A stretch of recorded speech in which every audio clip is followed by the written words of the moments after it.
தென்மதுரை வீரனுக்கு என்னுடைய மாமனுக்கு தேக்குமர தேகமடி அம்மாயம்மா.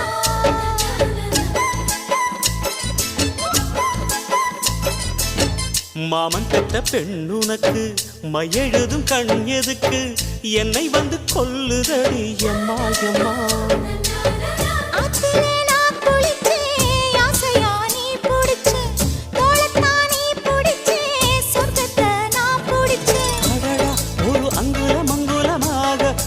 ஆசையில் முத்தங்கள் போட அதை என்னன்னு சொல்லுவேன், எப்படி சொல்லுவேன் நானே.